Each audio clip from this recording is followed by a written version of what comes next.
hasta allá. Regresamos a lo de los vicios. Superamos ciertos vicios para caer en nuevos. Superamos esa noción de trabajar y currarse hasta los 90. Hasta los 90 para tener un bonito lecho de muerte.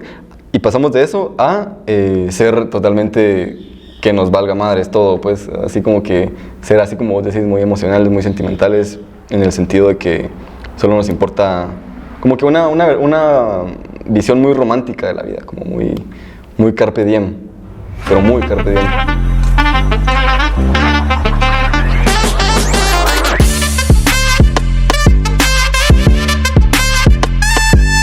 Muy buenas a todos, pues hoy estoy feliz de poder estar aquí contigo, Dani. Yo también estoy feliz. La verdad es que en esta ocasión es un tema interesante porque realmente es un tema que yo no dominaba e inclusive te diría un tema que no creía, pero creo que la manera más correcta de empezar este episodio sería con cómo empezó a sacar esta lectura, que es cómo estás el día de hoy. Una historia interesante. Bien, yo estoy bien, bastante bien, la verdad, gracias. Sí, yo también pienso que esta lectura fue bastante interesante, más que todo por lo que ya habíamos comentado antes nosotros en conversaciones así ajenas al podcast, en donde nos preguntábamos, ¿va? Que si los libros de autoayuda eran en realidad, o sea, ¿qué rol tenían en la sociedad los libros de autoayuda? Yo creo que es bastante común este debate hoy en día de que si solo son una forma de entretenimiento tal vez, o si hay de verdad un aprendizaje y como que la gente sí puede sacar algo de los libros de autoayuda. Entonces nos surgió esta duda y en mi experiencia, o sea, yo sí he leído un par de libros de autoayuda, por ejemplo, el de uno que se llama Atomic Habits de James Clear, considero que es un poco de autoayuda, pero me topé también con este autor, Erich Fromm, que es el autor del libro que vamos a estar centrándonos en este episodio, que es el libro de la vida auténtica, y me pareció bastante curioso porque de lo que se basa, de lo que se sustenta este autor alemán del siglo XX es en la psicología y en el psicoanálisis. Entonces, sí está, digamos, si uno va a Sofos y busca este libro, lo va a encontrar en la sección de autoayuda. Pero no es que, o sea, me di cuenta, ¿verdad? Que no es que en realidad los libros de autoayuda no sirvan.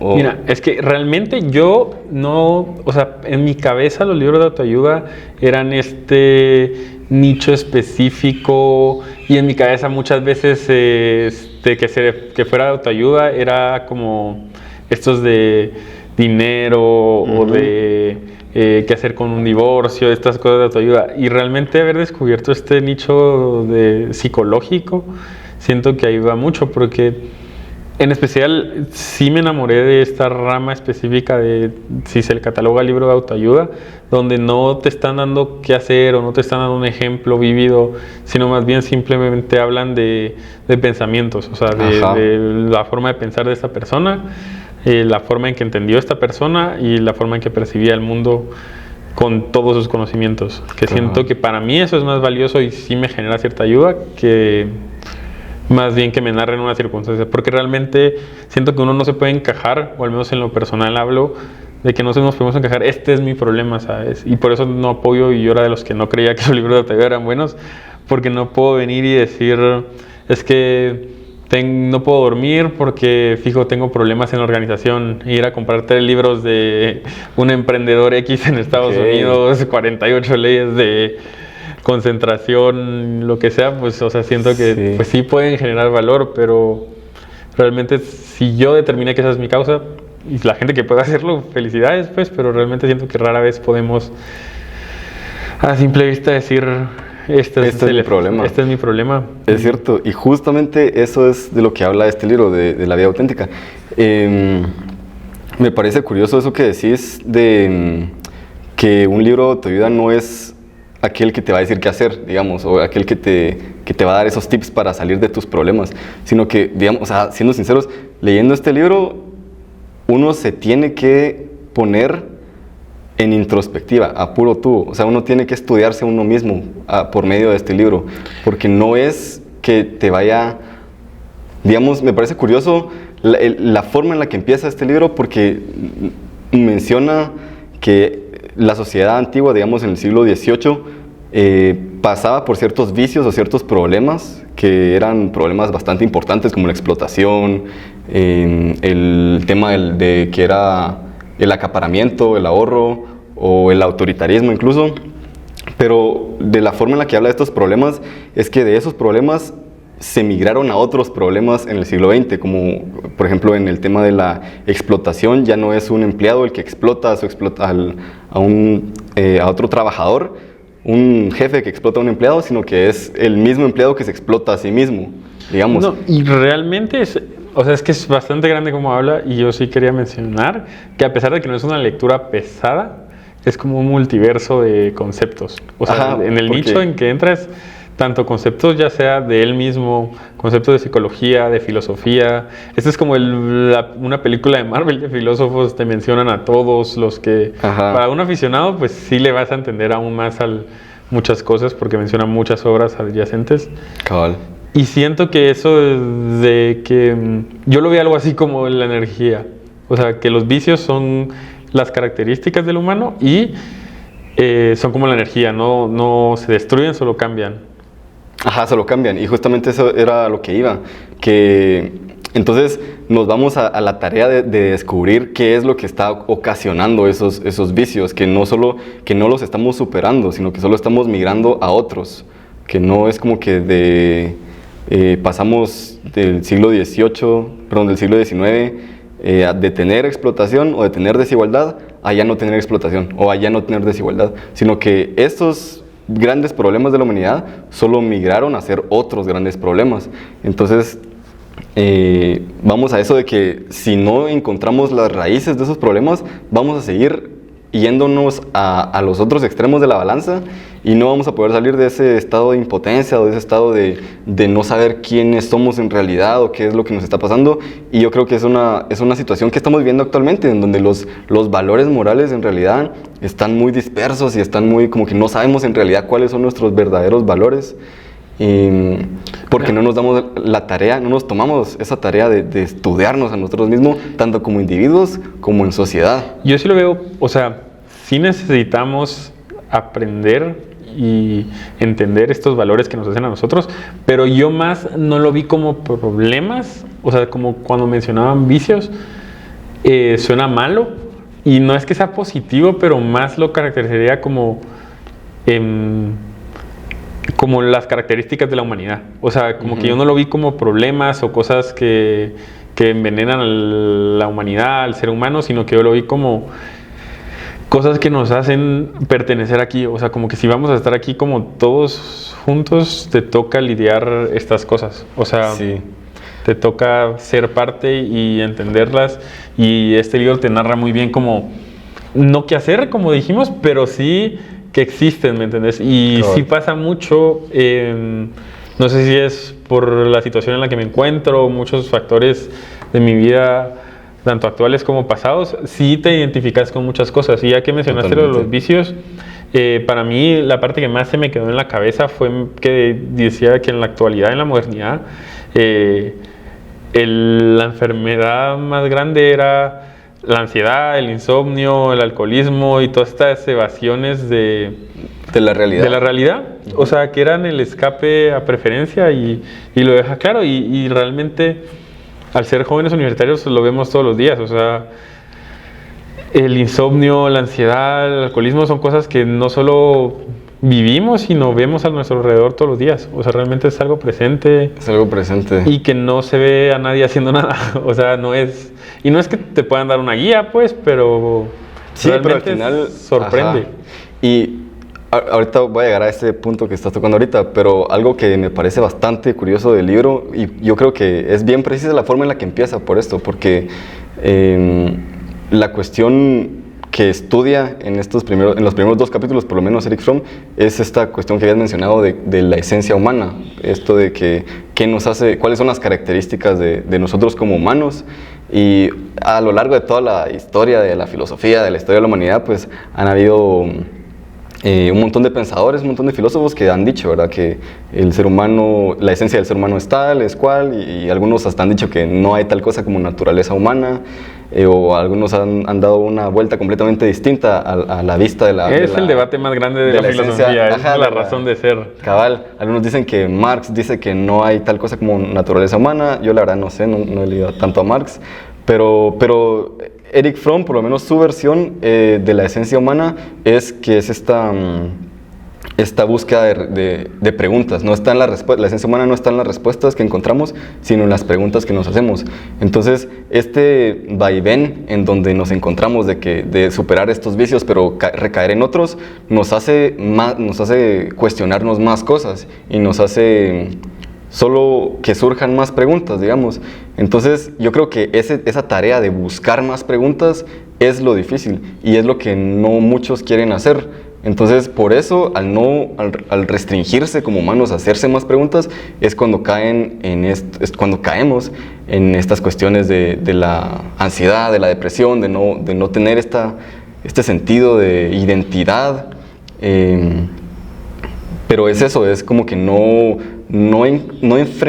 querer enfrentar a la cara nuestros problemas y no verlos como son, así claramente como son, y por ende, pues, optar inconscientemente por estos vicios como el alcoholismo, como la ansiedad, que no es un vicio, sino que es un trastorno. Son trastornos, son situaciones que reflejan tu estado actual, que es algo que es una impotencia válida. Pues todos hemos pasado por periodos de ansiedad, periodos de depresión, incluso, aunque dé miedo admitirlo, todos hemos pasado por esos procesos y es muy común hoy en día. Realmente algo, pues ya más metiendo mi propio pensamiento, es que se da mucho que también, o sea, como mencionaban, las preguntas son lo importante, o sea, y eso estoy de acuerdo y lo menciona en el libro, pero más bien algo relacionado que saqué mis propias conclusiones es que las respuestas no se encuentran por el mundo consumista en que vivimos. Y a lo largo del libro menciona muchas veces que a la larga sí da un punto de vista económico, donde realmente pues así es la vida, donde nada puede sumar cero, o sea, siempre tenemos que buscar un bienestar, pero que muchas veces se está viendo en términos económicos. O sea, que se centra en términos económicos cuando no debería ser así. O sea, las respuestas no siempre van a ser en términos económicos, el bienestar no va a ser siempre en términos económicos. La productividad, él menciona las relaciones, ajá, el amor. Sí, creo que es bastante duro eso. Y es una característica que siento yo que sí está afectándonos como humanos, como individuos, porque sí es cierto que gran parte de esa consecuencia última, que es la ansiedad, la depresión, ese sentido de impotencia, es porque no nos sentimos de alguna manera útiles, de alguna manera como que no encajamos en este sistema de ver las cosas de una manera de consumo, de todo es productividad. Me imagino esto, y esto es de la imparcialidad de la ignorancia y de mi privilegio, que sí, quiero decir este argumento, ajá, que es que, digamos, por ejemplo, yo a veces sí pienso que, por ejemplo, nosotros pues estudiamos en una universidad bastante prestigiosa y etcétera. Somos de la Marro, by the way. Pero que el valor está puesto en que, o sea, si muchas veces dicen, lo ponen por el monetario, o sea, porque es una universidad muy costosa. Igual la competencia que hay aquí en Guate, que es igual de costosa, o sea, como que nunca te dicen como, es que es muy buena, siendo que la primera característica es son muy precio. Cotizados, ajá, en el mercado. Y somos cotizados por el precio, o sea, como esta exclusividad y etcétera, y lo entiendo, pero a la larga, ¿cómo se sentirá? O sea, como que será parte del... Si yo siento, o sea, a mí que sí me gusta hacerme preguntas, aprender y etcétera, no me siento feliz sabiendo que la principal característica de mi aprendizaje es que cuesta un chingo. Sí. O sea, no me siento bien con ese... Es cierto, y eso es algo y no te estoy diciendo que puede ser que obviamente para un trabajo no va a ser importante, pero igual va a ser una parte de sus características. Y no solo aquí en Guatemala, o sea, a nivel mundial, o sea, es como...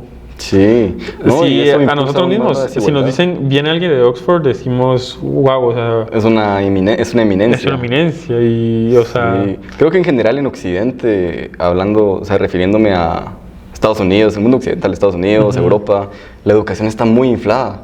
O sea, el precio de estudiar en universidades prestigiosas de Inglaterra, por ejemplo, de Estados Unidos, es demasiado caro para lo que es, siento yo. No, y realmente para descubrir, o sea, de que el aprendizaje es algo que no se puede aprender en una institución. Cabal. O sea, y no es que solo apoye esto de, es que la vida es una escuela y de que en la calle se aprenden las cosas. La Universidad de Charver, ¿has escuchado? No he escuchado. La Universidad de Charverga.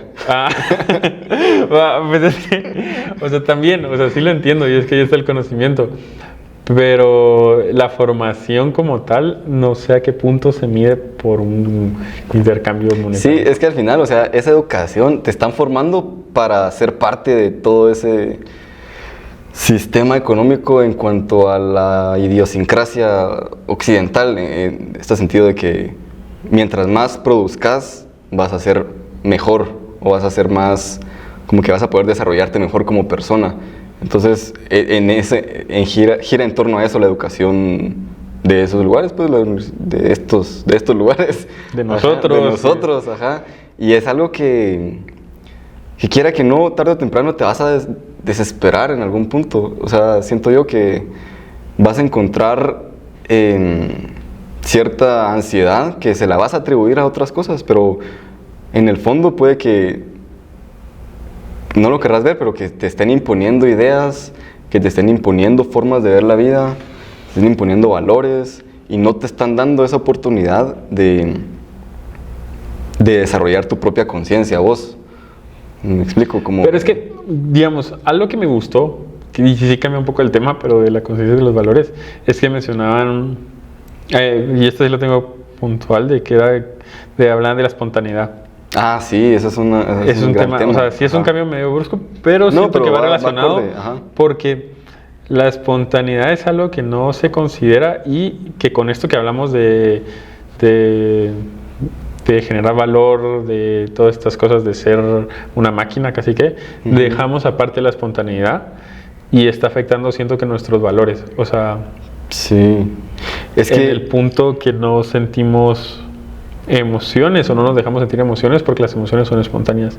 No nos dejamos aprender bien porque el aprendizaje es espontáneo. O sea, esto que dicen que me llegó la musa, o sea, yo siento que es, si tenemos que ser muy lineales, o sea, sí, tiene que ser, digamos, nosotros mismos sabemos por las carreras que estudiamos, no dejamos la espontaneidad, o sea, pensamos en, estoy estudiando esta prestigiosa carrera porque, seguimos esta prestigiosa especialidad porque pues es de las mejores pagadas y que no sé qué, pero no lo dejamos a espontaneidad y después tuvimos que venir y en tiempos extras desarrollar este podcast y desarrollar estas lecturas. Sí, en tu tiempo libre. En mi tiempo libre, y eso fue la espontaneidad y dejamos, ahora sí transmite emociones, sentir la necesidad de dormirte a las 2 de la mañana sin empezar leyendo el libro. Cabal.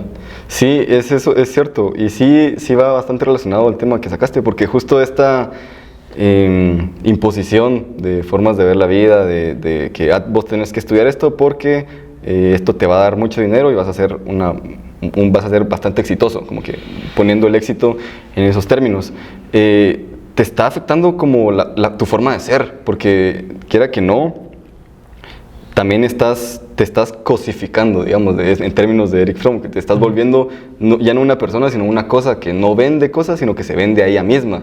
Vos tenés que modificar tu forma de pensar, tu forma de ser, porque si no, no vendés. Porque todos los trabajos, seas arquitecto, seas doctor, seas ingeniero, te tenés que vender. O sea, te tenés que vender ante el mundo. Es el mercado laboral. Es el mercado laboral, ajá. Entonces, ¿quién dicta lo que es bueno y malo? El mercado. El mercado, y no es que eso sea malo, solo que te estás alienando un poco, porque no estás siendo como sos, sino que estás tratando de acoplar tu persona para que venda, para que vendas, para que te vendas. No, y esto es algo que también se mira un buen ejemplo que puso Erich Fromm en el libro es en el tema del arte, por ejemplo.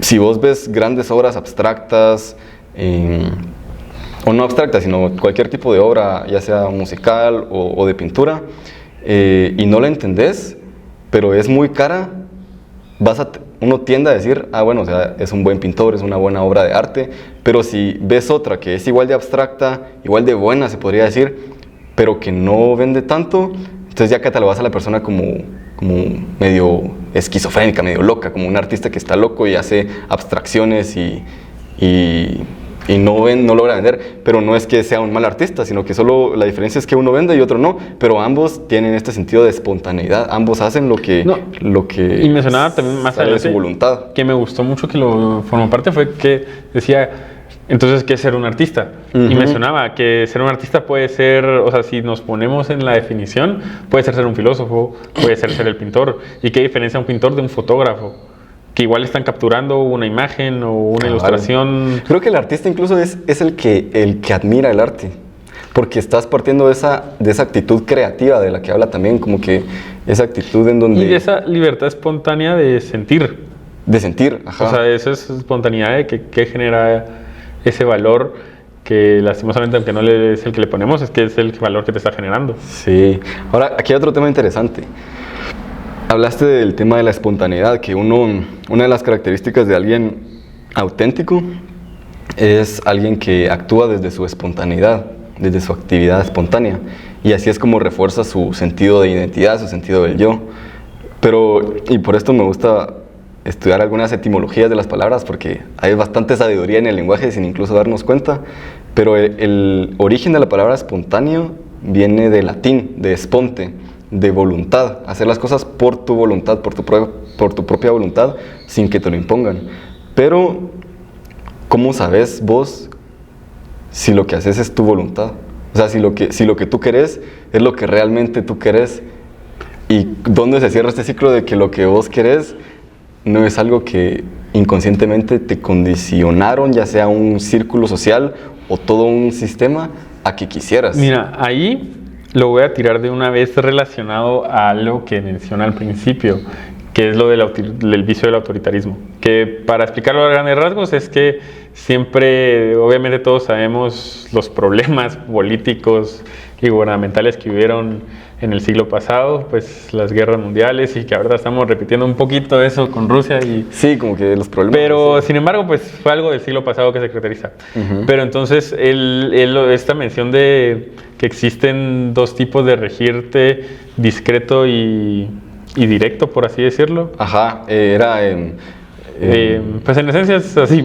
Sí, una autoridad explícita. Explícita e implícita. Y una autoridad anónima. Anónima. Entonces, la anónima era que no te mencionaban, no te condicionaban directamente que te están pidiendo. Y entonces daba un ejemplo muy bueno, que es que usualmente los padres o los hombres regañamos diciendo directamente: no hagas eso porque te vas a lastimar, no hagas eso por esto. Y en cambio la anónima pues es más como las madres que te dicen: haz esto y vas a ver cómo te va.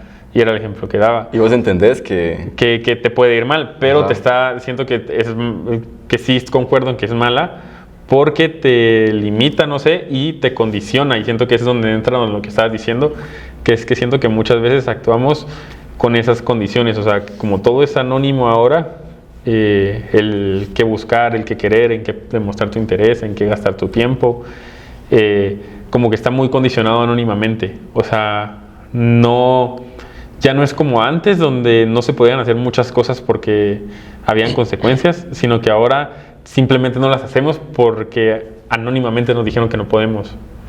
Sí. O sea, y se ve como realmente, y se ven en estos, pues no voy a generalizar en toda Guatemala, porque no, pero digamos, por ejemplo, aquí en Guate la palabra hueco, siento que sí, no sé si es porque maduré o disminuyó el uso así tan drástico. Tan drástico, o sea, sí, no sé. Y son cositas como, yo te digo, somos una generación que sufrió el cambio de que ahora hay que un montón de leyes contra la comunidad, y etcétera, y el orgullo. Más inclusivo. Y sí siento que muchos, puede ser tal vez por el círculo o muchas cosas, sí, no te voy a decir, ay, es que ya no hacemos bromas del orgullo, ¿no? Ya no hacemos esas cosas. Pero migraron como a otra época o a otra etapa, ya no es el mismo. Sí. Por el círculo donde estamos, o sea, siento que sí disminuyó bastante el uso de como mofa, o hay más respeto acerca de eso.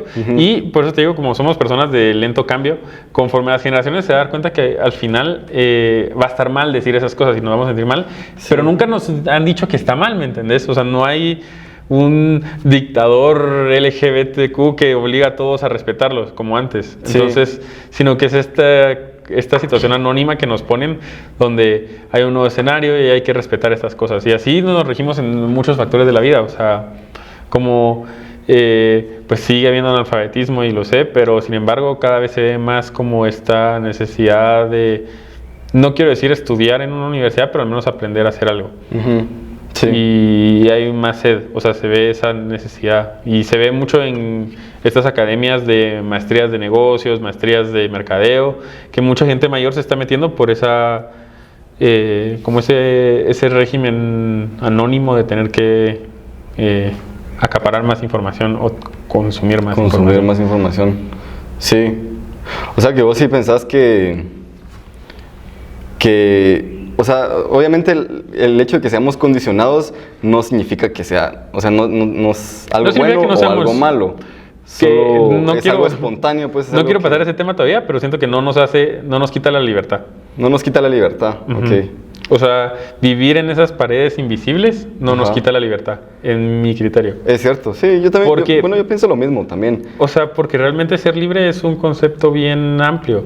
Y en el libro se menciona que ser libre es la palabra más ridícula que existe porque tiene tantas connotaciones. O sea, es tan específico, es tan de nicho, o sea, es como tan específico. Sí, por ejemplo, aquí en la Marro, en la Universidad Francisco Marroquín, nos dan el concepto de libertad hayekiano más que todo, que es una libertad definida de una forma negativa, que es la ausencia de, o sea, la no coacción, la ausencia de coacción.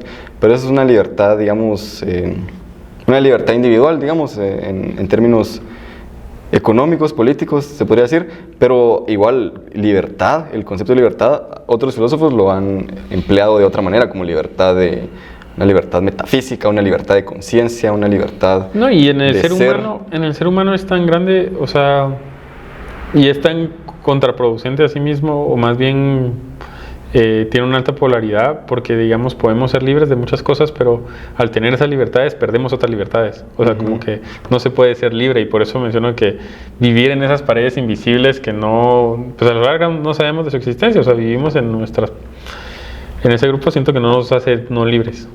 O sea, me gustó bastante cómo lo menciona Eric Fromm, que puede que ahorita, si me dicen qué es la libertad o si somos libres o no, daría esta definición, que en realidad no es algo que se tenga o que no se tenga, o sea, no es como que yo sea libre o no, sino que es algo que se alcanza. Yo creo que con el simple hecho de ser conscientes de que hay cosas que nos condicionan y ver hacia atrás y darnos cuenta, aceptar que hubieron decisiones que tomamos porque fuimos moldeados de cierta forma y que seguimos siendo moldeados de cierta forma, creo que tener esa idea clara ya nos hace de cierta manera libres, ¿sabes? Porque ya como que en el futuro para otras decisiones vamos a poder evaluar por medio de qué cosas estamos siendo condicionados y qué es lo que nos está haciendo creer y querer lo que creemos y queremos. Esa definición de libertad siento que es la que, como que algo que se alcanza y no algo que se es o que no se es. Sí, es que y asimismo creo que no es algo que uno pueda conservar. O sea, no es algo que uno pueda, no es un título, o no es un derecho, o no es como se menciona, o sea, y perdió, no sé quién fue, Jacques, el francés que dijo libertad. Bueno, no me acuerdo. Totalmente. Pero por eso yo creo que no es algo que se tenga que dar, sino que es algo, como tú dijiste, que se alcanza. Que se alcanza. O sea, y que vas entendiendo. Y como que siento que es más un sentimiento espontáneo de sentirse libre en un momento determinado. Exacto. Para resumir bastante este libro, o sea, yo la verdad es que el capítulo que más me gustó fue el último, el séptimo capítulo. No voy a hacer ningún spoiler, pero quisiera tocar algunos temas que aquí subrayé, que nos dan como esas características que tiene que tener un individuo para llegar a ser este ser auténtico. O sea, que para vos, ¿qué es ser auténtico ahorita? así en términos generales, Mira, alguien auténtico. realmente llega a dar justo en la espina de la crisis del insomnio, la ansiedad y el alcoholismo, como menciona Eric Fromm. Ajá. Pero sin embargo, lo que no lo quiero adelantar porque lo quería mencionar al final, lo que me deja el libro es como entender que no se puede entender todo. O sea, entender la amplitud de todo y que ser un ser humano es un conjunto de muchas cosas.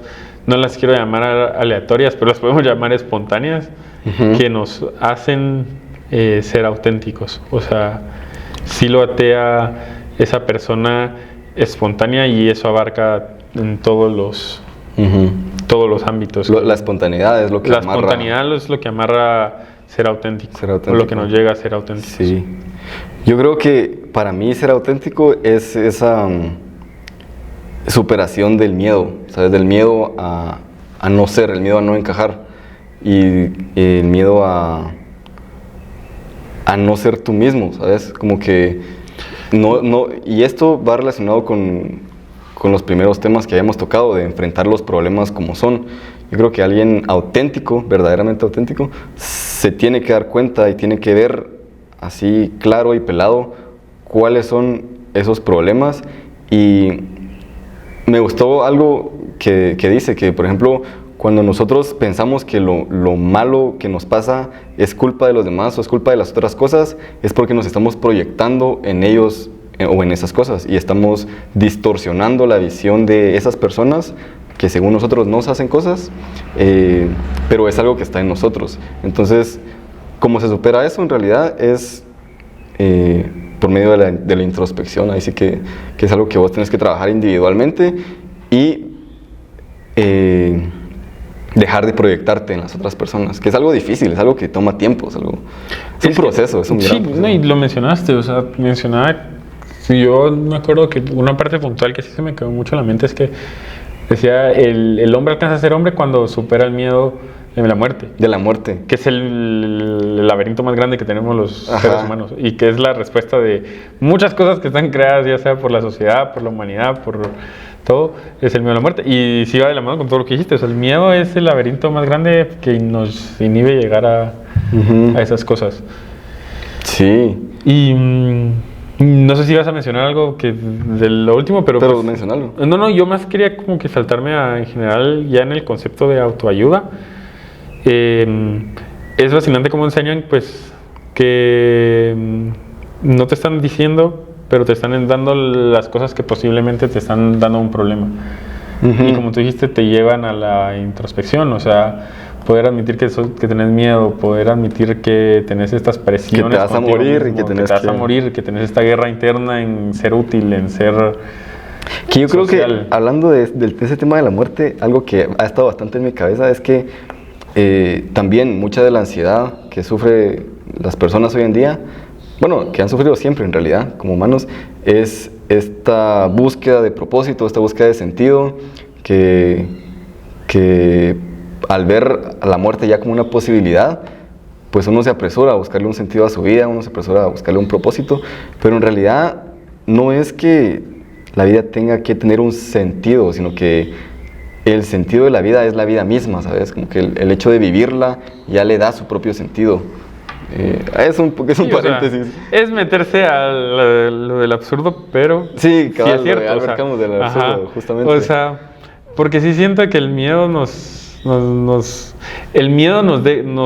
inhibe ser espontáneos y consecuentemente sin ser espontáneos y con miedo no llegamos a ser auténticos si lo queremos ver con palabras de... Ahí lo amarraste bien, cabal, ajá. De Fromm. Y nos deja en ese círculo, en esos vicios. Nos deja ahí encerrados. Y realmente siento que es los problemas actuales, o sea, ser eficiente y pertenecer a la sociedad son cosas que hasta uno mismo se siente mal, ¿me entendés? Sí, valores en general que te hacen creer que son los... No, y siento que no, a la vez, todas estas tecnologías, todas estas ayudas que tenemos, solo nos hacen caer más en esto. Sí, yo creo que el rol de la tecnología nos está O sea, la tecnología la estamos usando a nuestra desventaja, tal vez, por esto mismo, de que hay tanto entretenimiento en todos lados, hay tantas formas de sedar a nuestro cerebro incluso. Y fuera de sedar, o sea, yo estoy hablando de cómo evoluciona cosas simples de la comunicación y todo. O sea, la comunicación, para empezar, de medios grandes al individuo, solo siento que hace partícipe más miedos y a más información. Y después de usuario a usuario, siento que nos hace entrar en este vicio de culpa social. ¿En qué sentido culpa social? De que siento que no estoy diciendo que todos seamos así, pero muchos sienten culpa social en el sentido, por ejemplo, no contestar WhatsApp. Es una culpa que realmente, si se pone a ver desde origen, es bien absurda. Ah, sí. Pero mucha gente siente, o sea, y puede ser, hay gente que la siente más, hay gente que la siente menos, pero no contestar un mensaje ahora ya es algo, ¿me entiendes? Hay gente que sufre por no contestar, y viceversa, hay gente que recibe tantos mensajes que se frustra. Y igual gente con seguidores, o sea, los followers llegan a ser como querer pertenecer y etcétera, y nos hacen sentir así. Los likes también. Los likes, o sea, son todo este reflejo de no poder estar y estando se vuelve complicado. Sí. O sea, entrar ahí nos da miedo, nos hace sentir más miedo. Sí, cabal. Pero yo quería mencionar entonces las condiciones o las cualidades para ser una persona auténtica, según Erich Fromm, que las podemos discutir una por una, creo que son 4. La primera se requiere cierta capacidad de asombro. O sea, me gustó bastante esta porque es cierto, o sea, alguien que refuerza su sentido del yo, su sentido de identidad, es alguien que es capaz de asombrarse, y esa es una capacidad que poco a poco la vamos perdiendo por el mismo sistema social, etcétera, etcétera, que hemos discutido.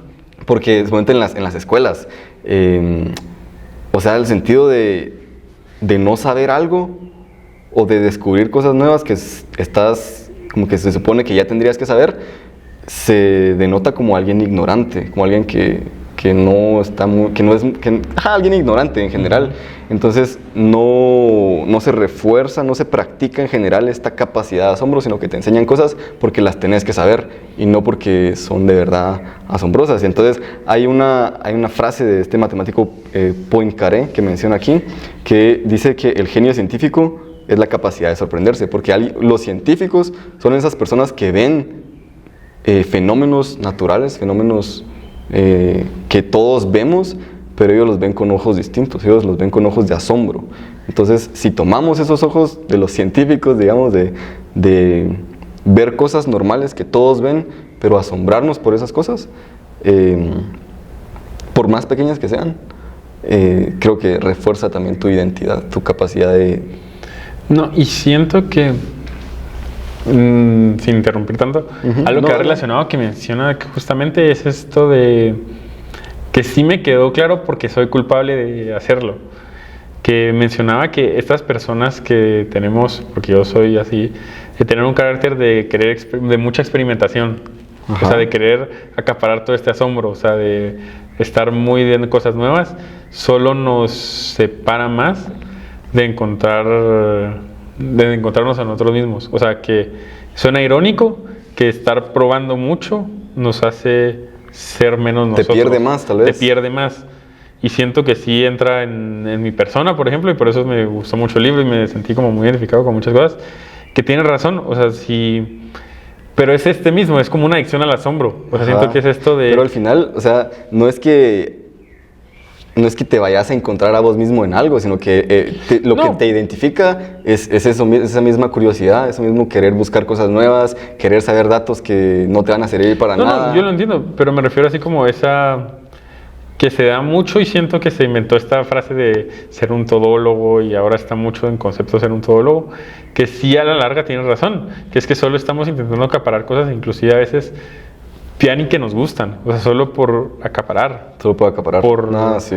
Por probar, eso, o sea, ya sea por también. acaparar o por probar, o por, básicamente como que por agregarlo en un checklist, o sea, como que estamos capturando Pokémon, o sea, estamos metiendo ahí, porque solo hay que hacerlo, pues, o sea, y hay gente que pueden haber muchos propósitos, puede ser porque alguien quiere ser muy pleno y cree que ahí se encuentra, alguien que hace mucho crecimiento personal, alguien que simplemente es adicto a estar asombrado, alguien que simplemente, no sé, busca las respuestas afuera, y entonces siento que, aunque a pesar de que suena extraño decir que si buscamos en todos lados, nos vamos a perder más.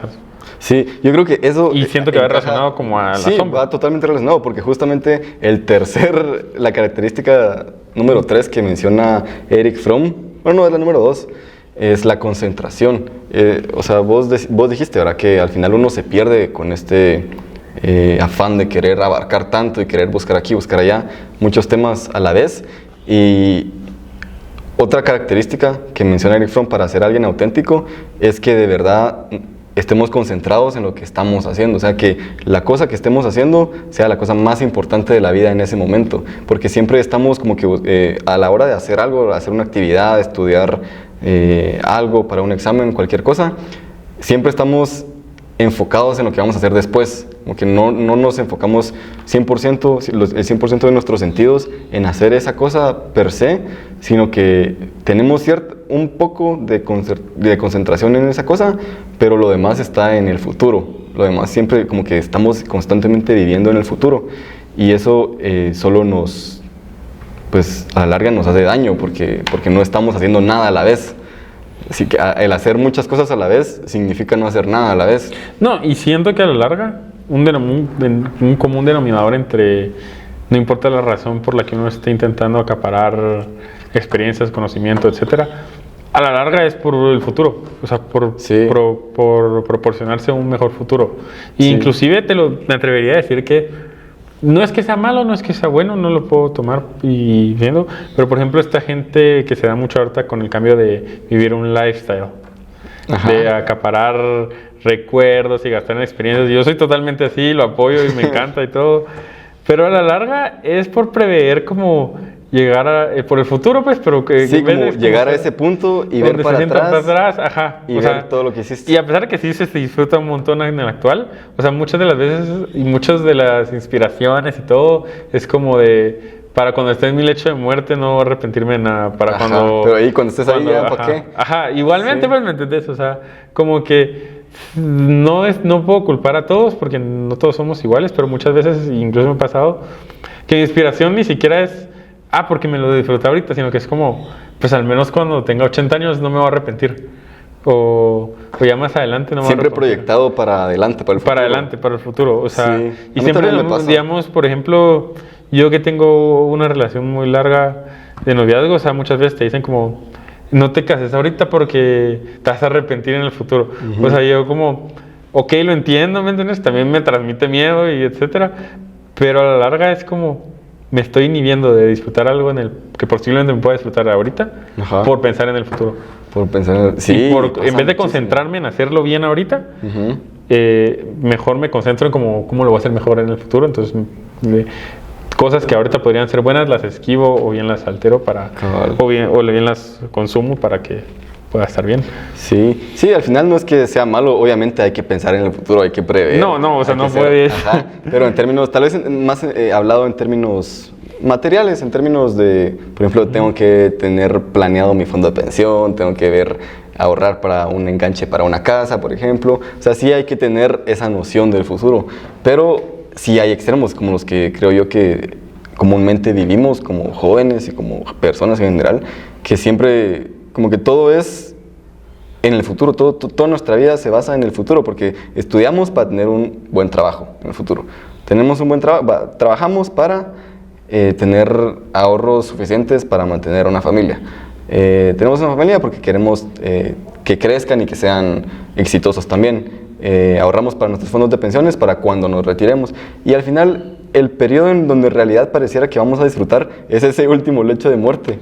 Entonces como que nos esforzamos por tener un bonito lecho de muerte. No, y si te das cuenta también, o sea, no es 100% igual, pero la gente que hace lo opuesto, que es esta gente que nuestra generación es muy culpable, un poquito más los nuevos, de ser más sensibles, no querer estudiar, gastar y etcétera. Sí. Igualmente su motivación es que no quiero terminar como mi papá. Sí, como que hay una balanza. Hay una balanza que se ahí fue a los bien otros desnivelada, temas, sí, ajá. O sea, como que o pensás mucho en el futuro de manera de querer tener allá o de tener ahorita para no estar Cabal, disfrutando hasta allá. Regresamos a lo de los vicios. Superamos ciertos vicios para caer en nuevos. Superamos esa noción de trabajar y currarse hasta Los 90. hasta los 90 para tener un bonito lecho de muerte. Y pasamos de eso a ser totalmente que nos valga madres todo, pues así como que ser así como vos decís, muy emocionales, muy sentimentales, en el sentido de que solo nos importa como que una visión muy romántica de la vida, como muy carpe diem, pero muy carpe diem. Puede ser. Ajá. La otra característica para ser una persona auténtica, según Erich Fromm, es de la experiencia del yo. Esto se refería más que todo a esto de que mi casa es mi castillo. No sé si te acordás de esta idea de Erich Fromm, en donde pues han habido a lo largo de la historia ciertas nociones de cómo se percibía el yo dentro de la humanidad. En los años del siglo XVIII, por ejemplo, era una visión muy individualista, egocéntrica, digamos, en donde uno tenía un rey o alguien de la nobleza, alguien bastante poderoso, bien posicionado, tenía este castillo y era como que su identidad, sus pertenencias, su forma de ser era su identidad. Entonces, el riesgo en que se puede caer al tener estas visiones, que también se pueden tener hoy en día, es que al estar muy aislados, por ejemplo, de la sociedad, tenemos esta visión de que todo lo que yo tengo como conocimiento, todo lo que yo he alcanzado por mis propios méritos, es lo que yo soy. Pero no necesariamente es cierta esta idea, porque estamos como que viendo nuestra forma de ser en una forma de que yo soy esto porque tengo tal. O sea, yo soy esta persona porque tengo este conocimiento, porque tengo esta sabiduría. Esa es como que la proyección del yo que se tiene. Pero al final sí somos un reflejo de la sociedad. O sea, sí somos, hay que tener en cuenta, ¿verdad? Que sí somos, como una frase que decía Sartre, creo yo que era la que dijo, somos lo que hacemos con lo que hicieron de nosotros. Como que, no sé, o sea, es esa... No, sí, y mencionaba, me acuerdo que me pareció muy interesante que mencionaba que no podemos asumir que todos los hombres nacemos iguales, porque si no se habría una razón de ser humano, muchas cosas de estas, o sea, habría una razón, un propósito humano y que sería muy general para todos. Sí. Pero como no todos somos, no nacemos en ese sentido de ser una hoja en blanco totalmente, sino que nacimos en un formato específico para ser llenado de cierta forma. Sí, al final la cultura es la que nos hace ser como somos. O sea, la cultura es la que nos forma como individuos, creo yo. Sí, nos permite entender los criterios de tanto lo que queremos como lo que no queremos. Ajá, sí. Sí, entonces... o sea, nos deja ya sea avanzar o... Entonces, en resumen, lo que dice, o sea, la condición principal para ser una persona auténtica es que no pensemos que lo que hemos alcanzado lo hemos alcanzado por nuestros propios méritos, tal vez. Así es como yo lo entiendo. Como que yo soy lo que soy no porque tengo este conocimiento o porque tengo esta sabiduría. No, y entender que no somos un pez dorado, pues, o sea, necesitamos... lo que hace a un estanque maravilloso es tener varios peces. Cabal. Nos podemos valer del conocimiento ajeno para llegar a nuestros propios fines y al final no seríamos individuos si no existiera un colectivo, si no hubiera una sociedad. No, y asimismo, para no contradiciéndote, pero cambiando, pero un poco de lo que hablábamos antes, pero asimismo no perder el individualismo de sentirse bien con uno mismo. Ajá, totalmente. Sin recaer en tener que valirse totalmente. Es algo extraño, es una delgada línea. Todo es una delgada línea. Todo es una delgada línea. A pesar de que siento que puede volverse preocupante en el sentido de que no te está dando una respuesta, inclusive te da más preguntas. Lo que mencionamos al principio de que las preguntas son lo que vale, es porque realmente en las preguntas siento que existe la inspiración. Ajá. O en las preguntas nos llevan a un camino de experiencias correctas Siento que cuando tenemos una pregunta, tal vez todavía puede haber miedo, pero radica principalmente el desconocimiento. Ya existe una pregunta, ya no hay desconocimiento. Entonces. Es esa, como que abandonar la certeza. Y al final voy a citar un pedacito que me gustó bastante del autor, que justamente va de la mano con eso, de que es abandonar el miedo a la certeza, a la incerteza. Sí, así se dice, ¿verdad? Sí, a la incertidumbre. A la incertidumbre. Pero solo tocando rapidito, la última condición de la capacidad la cualidad para ser auténtico es la capacidad de aceptar el conflicto, que creo que esto ya lo mencionamos, y la tensión que surge de la polaridad. Justamente, por ejemplo, lo de los papás, de que antes, o sea, que los jóvenes hoy en día dicen yo no quiero ser como mi papá, entonces están cayendo en otro extremo. Alguien auténtico es alguien que es capaz de ver que en realidad no es blanco y negro. No hay que caer en extremos, no hay que, como que el hecho de que no querrás ser como tu papá no significa que tengas que irte al otro extremo de la balanza para ser mejor, porque estás cayendo en lo mismo. No, y lo vemos, siento que en esta generación es donde más estamos viendo esas repercusiones, donde el punto de yo no quiero ser como mi papá llegó a toda esta generación de cristal que le llaman, porque ya llegó a un punto tan... Mucho sentido, sí. Sí, o sea, si te das cuenta es la razón de esta generación de cristal. O sea, realmente nos damos cuenta que fue generación tras generación de esta polaridad de decir no quiero ser como mi papá, no quiero ser como mi papá. Y llegó un punto en que a mí mismo me da incertidumbre saber en qué vamos. Y yo sé que soy de una generación ya considerada frágil, pero sí sé decir que la que viene es mucho más frágil. Sí, yo también me he dado cuenta. O sea, a un punto en que sí llegamos a un extremo en que puede llegar a ser preocupante como... Pero yo creo que por eso mismo los libros de autoayuda malos, así como lo catalogaría yo, están en tanto auge hoy en día, porque son esos libros que te van a hacer sentir bien, que te van a alejar del conflicto. Te van a dar respuestas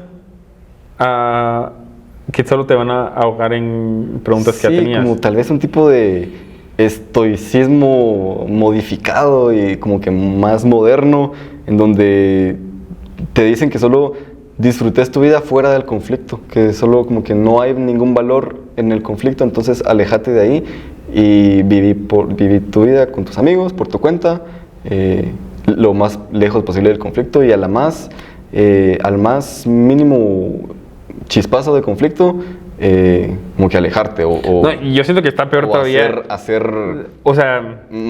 como que... Yo medito y respiro y etcétera. Pero me parece ridículo que un libro de autoayuda incluya cosas físicas. O sea... ¿Te refieres como que te diga que hacer cosas físicas como...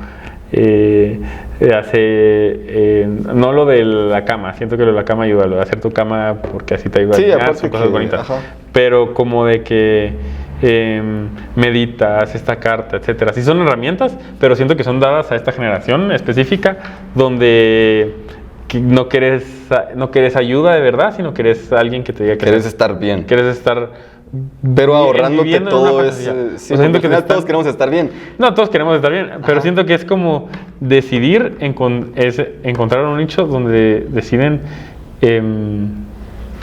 que les hagan esa caja. Que les hagan esa caja, esa frase me gusta. Que les hagan esa caja otra vez. Que le hagan esa pecera. Que les agranden la burbuja. Sí, son tiempos sin preguntas, bastante peligrosos. Si solo tenemos respuestas, y yo sé que puede ser un poco polémico, y si hay alguien que necesita ayuda y ha usado alguno de nuestros libros y encontró una solución ahí, pues súper bien por ellos. O sea, realmente feliz por ellos, porque creo que todos estamos en una lucha de encontrarnos. Pero creo que no se tiene que quedar en esos libros. Creo que tiene que mirar a estos. O sea, no puedes... Eventualmente tiene que... No pueden darte solo respuestas. Tienen que haber preguntas. Y muchas veces... Y no tienen que ser... Pues no quiero ser como muy directo, pues, pero no pueden ser preguntas de afuera. O sea, no pueden ser preguntas de... Que alguien te ponga la pregunta. O bien de... ¿en qué voy a trabajar? ¿Cuál va a ser mi puesto? ¿Qué me voy a comprar? qué casa voy a tener familia. O sea, sí, son cosas importantes que nos hacen a nosotros, como ya dijimos. Pero pues sí, introspectivamente tienen que haber preguntas irrespondibles para que podamos realmente... Yo creo que esas preguntas que te surgen solo te van a llevar a más preguntas. Y yo creo que ahí justamente es donde está tu identidad. Como que en las preguntas que te hagas, no a lo que llegues. Puede ser. Sí, tampoco hay que llegar al extremo de hacer preguntas a lo pendejo. Así a lo pendejo, pero... Y después te vuelves Nietzsche, donde nadie te entiende de las buenas preguntas que hiciste. O sea, también... Sí. O sea, llega un punto en... Como todo, un balance. Un balance. Como todo es un balance, ajá. Pero, me gustó también esta... Si no, ¿cómo considerarías que Hegel es el que más se conoce a sí mismo? Porque pues lo entiende él y su... Sí, pues es Hegel. Sí, Hegel. Lo entiende, es el que se entiende él mismo. Pues no sé, hay muchos expertos en Hegel hoy en día, pero yo creo que ni Hegel se entendía él mismo. Sí, sus preguntas llegaron a otro nivel. Ajá, Hegel es alguien bastante importante en la filosofía moderna, pero no sé. Yo la verdad nunca lo he leído, lo quisiera leer. Pero necesito solucionar algunas preguntas primero antes de... Ajá, sí requiere mucha concentración y mucho estudio previo, mucho estudio histórico, creo yo, para leer a Hegel. Pero, ¿cuál es la frase? ¿Con qué te gustaría es un párrafo, porque y cerrar el libro? La analogía que hace, fíjate, lo hace de una manera bastante poética, Erich Fromm. La analogía que da es que ser auténtico en general, a lo largo de la vida, es este proceso de nacimiento. Y te digo proceso porque el hecho de nacer no es un acto de nacer, sino es un proceso. Y aquí va la frase con la cual casi que concluye el libro. Y dice, existe otro modo de expresar la condición de ser auténtico. Me refiero a la voluntad de nacer todos los días. El nacimiento no es un proceso que ocurre únicamente cuando el niño deja atrás la existencia fetal y comienza a respirar por sus propios medios. Este acontecimiento no es tan decisivo como parece en un sentido biológico. Aunque el niño recién nacido respira por sí mismo, es tan desválido y dependiente como cuando formaba parte del cuerpo materno. El nacimiento tiene varias fases, incluso en el propio desarrollo biológico. Comienza cuando el bebé sale del útero, después pasa por el alejamiento del pecho materno, el regazo materno y de las manos maternas. Toda capacidad nueva, la capacidad de hablar, caminar, comer, significa al mismo tiempo la superación de un estado anterior. El hombre está sujeto a una dicotomía peculiar. Teme perder el estado anterior, que es de certeza, y sin embargo quiere alcanzar un nuevo estado donde pueda utilizar sus fuerzas de modo más libre y completo. El hombre se siente dividido entre el deseo de regresar al útero y el ansia de nacer plenamente. Todo acto de nacimiento requiere la valentía de renunciar a algo, de salir del útero, de abandonar el pecho, de separarse del regazo, de soltar la mano, de perder todas las certezas y apoyarse en una única cosa, la capacidad de ser consciente y reaccionar, es decir, la propia creatividad. Ser creativo significa considerar la trayectoria vital como un proceso de nacimiento constante, sin concebir ninguna fase de la vida como final. Lo más común es morir sin haber nacido plenamente. La creatividad significa nacer antes de morir. Decime si no es poético eso. Es bastante... O sea, a mí me gustó bastante. Es un buen fin. Es un buen fin. Es un buen fin. Porque es justo eso, es el miedo de abandonar lo que ya tenías, algo certero. Ese estado previo donde estabas en equilibrio, que habían cosas que te estaban molestando, pero que en general es ese miedo a dar el paso para... La resiliencia natural al cambio. Sí, es una resiliencia al cambio que tenemos innatamente como seres humanos, y afrontar ese cambio, afrontar ese miedo, es lo único que te va a hacer auténtico, creo yo. Pues realmente... Para cualquier persona que busque autoayuda, ¿qué dirías que necesita seguir? O sea, ya después de leer el libro, realmente considero que sí es un buen libro para alguien que necesita ayuda, pero puede ser pesado porque sí menciona muchos tecnicismos, sí menciona a muchos filósofos, no hay que entenderlos para entender el libro, pero sí ayuda. Pero sería muy bueno entenderlos. Da un buen contexto, o sea, no sé. Yo, la verdad es que no soy ningún experto en ayudar a alguien que esté pasando por esos problemas, a pesar de que es bastante común y que yo En lo personal también en algunos momentos he sufrido. Pero yo creo que sí hay mucho valor en pedir ayuda con alguien profesional, un psicólogo, pero también hay mucho valor en hablar con amigos, ¿sabes? Así como pláticas particulares que he tenido con vos, con Sergio. En lo particular me han ayudado muchísimo solo para escucharme yo mismo, ¿sabes? Como que el hecho de escribir, el hecho de hablar con otra persona hace que uno mismo se escuche y que se dé cuenta de que muchos de sus problemas en realidad, o de lo que creían que eran sus problemas, porque tal vez alguien, una situación o una persona les estaban haciendo algo que los molestaba, en general eso tiende a ser un reflejo de lo que está en el interior, o una proyección. Y entonces se puede dar cuenta de eso por medio de la plática, por medio de escucharse a él mismo. Que al final el psicólogo, creo que esa es su tarea, ¿verdad? Como que yo inclusive escuchar a la otra persona. Llego a no apoyar a los psicólogos, pero sí diría lo mismo, o sea, como a perder el miedo a quedarte solo y a pensar solo.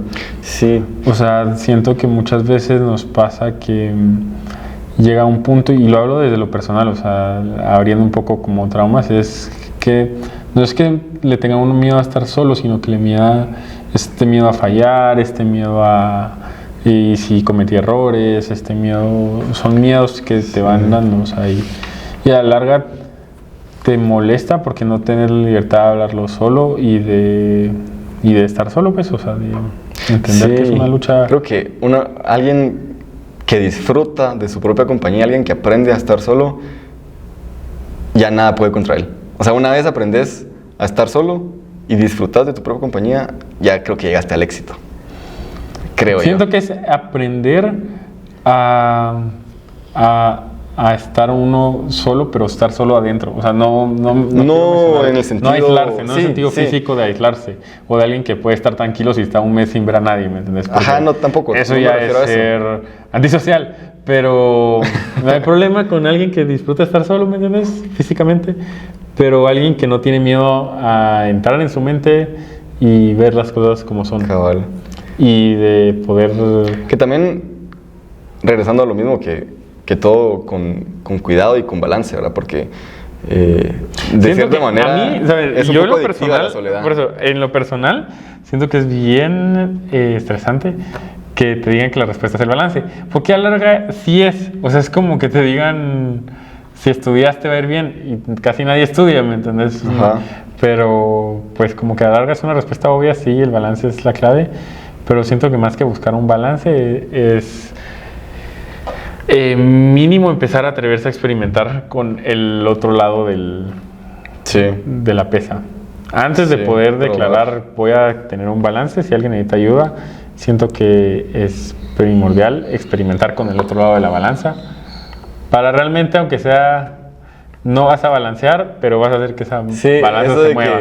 Es cierto que eso de que es un balance ya se volvió una respuesta tan trivial, muy trivial, muy cliché, muy abstracta. O sea, sí es la verdad, pero siento que no, pues realmente no es auténtica. Porque creo que no puedes no vas a conseguir ayuda. No es creativa. No es que no sea creativa, pero ¿me entiendes? O sea, a un gordo no le puedes decir, es que si bajas de peso, o sea, obviamente que todo mundo sabe eso, ¿me entiendes? Pero sí íbamos a caminar un día o ver esas cosas, o sea, con que se atreva a hacer esas cosas son como lo que hace realmente, o sea, muchas veces nos atormentamos en llegar a ese punto donde ya estamos luchando, cuando el primer punto es experimentar el otro lado. Antes de poder bajar de peso hay que experimentar un día tomando agua, ¿me entiendes? Que es un salto que pues probablemente no sabían, pero los gordos no toman agua. Desde un punto de vista personal. Desde un ex gordo. Desde un ex gordo, sí, decir que eso yo y el agua no eran aliados. Y es lo mismo, ¿me entendés? Pero puede ser ya algo más allá, ¿no? Algo no tan físico. Alguien que se sienta solo, y yo lo digo desde un punto de vista que yo sí fui antisocial y disfruto de estar solo, atreverse a hablar con extraños no tiene que ser tan drástico, pero pues es haber intentado el otro punto de la balanza para encontrar el punto de quiebre. Ok. O sea... Bastante buen concepto. Uh-huh. Sí. Siento que es la forma correcta de perder el miedo a buscar un equilibrio.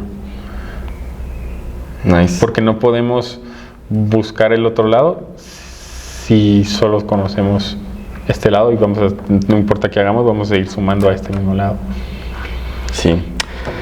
Pues bueno, en general, ¿qué te pareció el libro? Bastante bueno. Bastante bueno, yo lo recomiendo. Yo también lo recomiendo bastante. Corto, fácil. Es un folletito, son como 171 páginas. 171 de hecho, páginas. en un fin de semana se lo pueden echar completo. Y realmente esto nos abrió a, pues, saber tal vez en el futuro si a la gente le gusta este formato, y realmente porque es este tipo de libros y este tipo de pláticas que tenemos en el podcast cumplen el mismo fin, que es, pues, buscar un rincón de ayuda, ¿me entiendes? Siento que es lo mismo. Y un rincón este podcast es una colección de conocimientos, y este libro es igual una colección de conocimientos que buscan enriquecerte, cuestionarte y enriquecerte a ti como individuo y a nosotros. Igual, si alguien ha leído otro libro parecido o de autoayuda que cree que le ayudó, lo puede recomendar aquí en los comentarios. Igualmente estamos pensando en ampliarnos a pues más formatos, como es análisis de películas y ver esos efectos, o todas recomendaciones, pues, todo tipo de todas las recomendaciones realmente, y pues, invitados, si quieren, si alguien quiere venir también, por ahora escríbanos por ahora. Es invitación abierta, y si alguien tiene algo importante que decir y lo quiere compartir, nos lo hace saber, y nosotros ya sea lo podemos compartir con ustedes aquí o con ustedes del otro lado. Sí, también. Así es que les deseamos una muy buena semana, buen resto de semana, y que estén bien. Y nos vemos la próxima. Nos vemos en el próximo episodio, ya con Sergio, que no estaba, por cierto, pues si no se dieron cuenta. Mentes diversas. Mentes diversas. Adiós.